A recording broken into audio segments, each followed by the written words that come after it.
देखो, होता यह है कि जैसे ही ईयरफोन्स अपने कान में डालकर आपने म्यूजिक सुनना शुरू किया तो sound in the form of waves आपके कान के अंदर की ओर ट्रेवल करने लगेगा। इन साउंड वेव्स की वजह से आपके कान के काफी अंदर यहाँ मौजूद हेयर सेल्स डैमेज हो जाते हैं जो आपको परमानेंटली बहरा कर सकते हैं। और याद रहे, ये डैमेज इरिवर्सिबल है। हेडफोन्स और ईयरफोन्स में से कौन सा ज्यादा सेफ है ये समझने के अलावा आज हमें बायोलॉजिकली यही समझना है कि इन साउंड वेव्स से कैसे और कितने ड्यूरेशन में ये हेयर सेल्स डैमेज होते हैं। वरना लोगों का ये भ्रम कभी टूटेगा ही नहीं कि हम तो इतने सालों से लाउड म्यूजिक सुनते हैं, हम तो आज तक कभी बहरे नहीं हुए।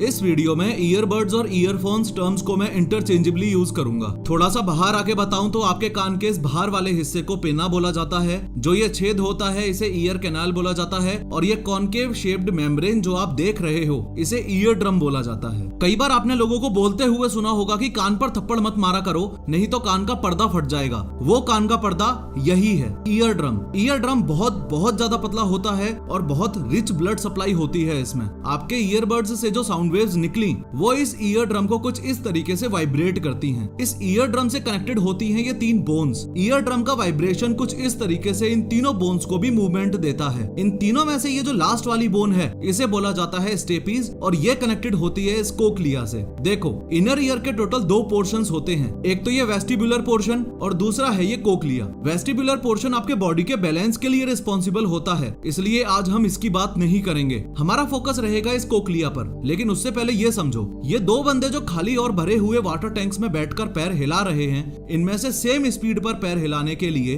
किसको ज्यादा फोर्स या ताकत लगानी पड़ेगी? ऑब्वियसली इस वाले को जो पानी में पैर हिला रहा है। क्यों? क्योंकि लिक्विड एयर के कंपैरिजन में ज्यादा डेंस होता है और वहां ज्यादा फोर्स चाहिए। सिमिलरली कोक्लिया फ्लूइड कंटेन करता है, इसलिए एयर के कंपैरिजन में ज्यादा डेंस है। तो हमारे ईयरबड से जो साउंड वेव्स या एनर्जी ईयर कैनाल में एयर में ट्रेवल करती हुई आई, उसको 20 गुना ज्यादा पावरफुल कर देती हैं ये बोन्स। क्योंकि स्टेपीज का कोक्लिया कनेक्टिंग एरिया काफी छोटा है। अब कोक्लिया के अंदर मौजूद है ये टाइनी हेयर सेल्स और हर एक हेयर सेल के ऊपर मौजूद है ये स्टीरियोसिलिया। सारा खेल इन हेयर सेल्स और स्टीरियोसिलिया के डैमेज होने का है।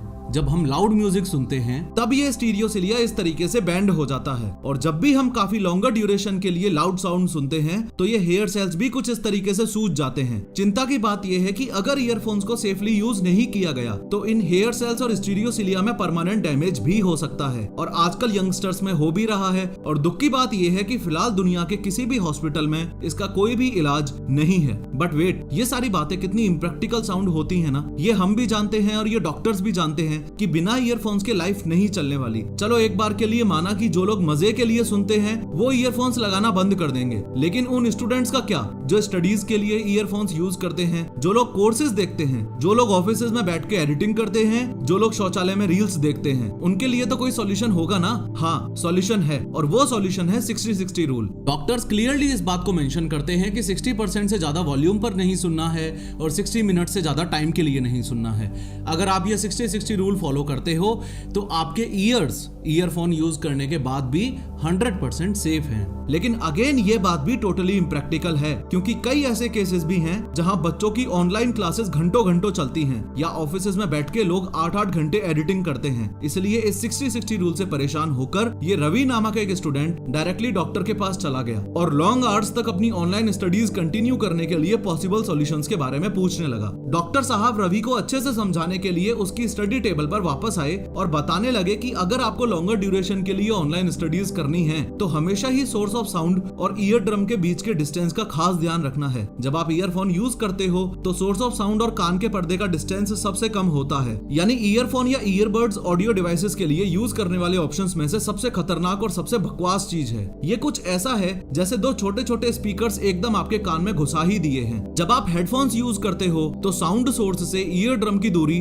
थोड़ी सी और ज्यादा है। रिसर्चेस और वेरियस स्टडीज इस बात को साफ प्रूव करती हैं कि over the ear headphones earphones के कंपैरिजन में फार बेटर हैं अगर कानों की सेफ्टी को मद्देनजर रखते हुए बात की जाए तो। अब चूंकि रवि का घर बहुत बिजी और मेन रोड के पास में ही था, इसलिए डॉक्टर साहब ने उसे सुझाव दिया कि अगर आप हेडफोन्स की कैटेगरी में भी नॉइज कैंसिलिंग हेडफोन्स खरीदते हो तो वो और भी सोने पे सुहागा है। असल में high quality noise cancelling headphones के अपने माइक होते हैं। इन माइक्स की हेल्प से noise cancelling headphones surrounding sounds को सुनते हैं। जैसे रवि के घर के बाहर बिजी रोड से जो साउंड आया, उस साउंड वेव में पीक्स और वैलीज होंगी। नॉइज कैंसिलिंग कैंसिलिंग हेडफोन का ये माइक जैसे ही उस साउंड वेव को रिसीव करेगा वैसे ही अपने एंड से एक वेव जनरेट करेगा उस साउंड वेव को न्यूट्रलाइज करने के लिए। इन शॉर्ट, साउंड वेव में जो पीक्स हैं उनको डाउन करने के लिए। फिजिक्स की लैंग्वेज में बोलूं तो डिस्ट्रक्टिव इंटरफेरेंस क्रिएट करने के लिए। ऐसा करने से नॉइज कैंसिलिंग हेडफोन्स रवि के स्टडी टेबल तक आने वाली सराउंडिंग साउंड्स को रोकेगा और हेल्पफुली रवि अपने स्टडी लेक्चर्स कम वॉल्यूम में सुन पाएगा,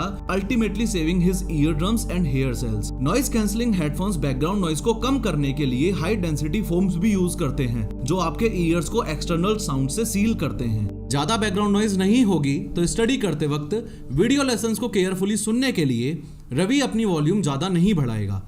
वॉल्यूम ज्यादा नहीं बढ़ाएगा तो कान भी सेफ रहेंगे। इसके बाद डॉक्टर साहब ने ईयर्स की सेफ्टी के लिए रवि को दी बेस्ट बात बताई जो मैं खुद भी पर्सनली अपनी डेली लाइफ में यूज करता हूँ। ना ईयरफोन्स और ना ही हेडफोन्स, अगर पॉसिबल है तो स्पीकर्स यूज करो। अगर रवि अपने रूम को ज्यादा से ज्यादा साइलेंट करके स्पीकर्स यूज करता है कम वॉल्यूम पर तब तो कोई दिक्कत है ही नहीं, क्योंकि सबसे बड़ा एडवांटेज तो ये है कि सोर्स ऑफ साउंड और ईयर ड्रम के बीच का डिस्टेंस काफी ज्यादा है। दूसरा, आपके ईयर कैनाल फ्री है और उनमें हवा जा रही है। ये हवा जाने वाले कॉन्सेप्ट को आप कुछ यूं समझो कि आपके कान के अंदर नेचुरली जो वैक्स है वो बाहर से आने वाले बैक्टीरियाज को रोककर ट्रैप कर लेता है। इससे बैक्टीरियाज आपके कान के अंदर नहीं जाते और इन्फेक्शन रुकता है। लेकिन घंटों घंटों तक जब हम ईयरफोन्स लगा के रखते हैं और ईयर कैनाल ड्राई हो जाता है और बैक्टीरियाज ट्रैप नहीं हो पाते, दस लीडिंग टू इन्फेक्शन। इसके अलावा अगर आप डर्टी ईयरफोन्स यूज करते हो तो पूरे चांसेस हैं कि आपके कान के अंदर ओटिटिस एक्सटर्ना या पिंपल हो जाए।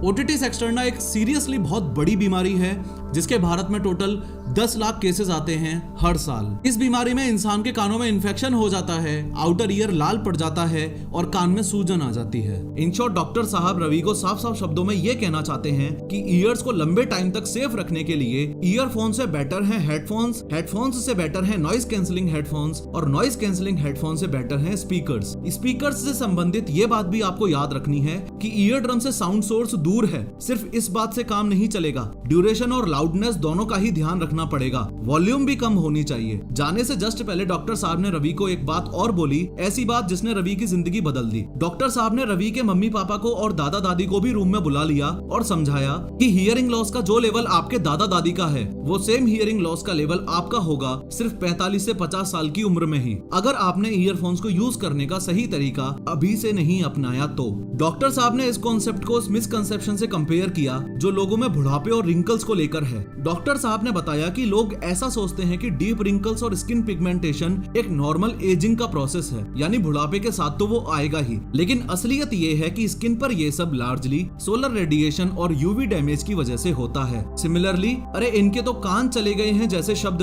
आज हम जो अपने दादा दादी के लिए यूज करते हैं, ऐसे शब्द हमारी जनरेशन के लिए 45 से 50 साल की उम्र में यूज होने लग जाएंगे, क्योंकि हियरिंग लॉस एक नॉर्मल हेल्दी एजिंग प्रोसेस का पार्ट नहीं है, बल्कि नॉइज इंड्यूस्ड हियरिंग लॉस का सिग्निफिकेंट पार्ट है। डॉक्टर साहब ने बताया कि सबसे बड़ी चिंता की बात यह है कि अगर हेयर सेल्स डैमेज हो गए तो रिमेनिंग बॉडी पार्ट्स की तरह ये ऑटोमेटिकली अपने आप को रिन्यू नहीं कर सकते। बायोलॉजिकली हमें ये बात पहले समझने की जरूरत है। जाते जाते डॉक्टर साहब ने रवि के पेरेंट्स को साफ साफ बोला कि इस बात का खास ध्यान रखें कि लंबे समय तक ईयरफोन्स का यूज करते वक्त रवि हर 30 मिनट्स में 5 मिनट्स का ब्रेक ले रहा है और हर 60 मिनट्स में 10 मिनट्स का ब्रेक ले रहा है। इस वीडियो पर क्लिक करके 3D एनिमेशन की मदद से समझो कि यंग इंडियंस में हार्ट अटैक के केसेस इतने ज्यादा क्यों बढ़ रहे हैं।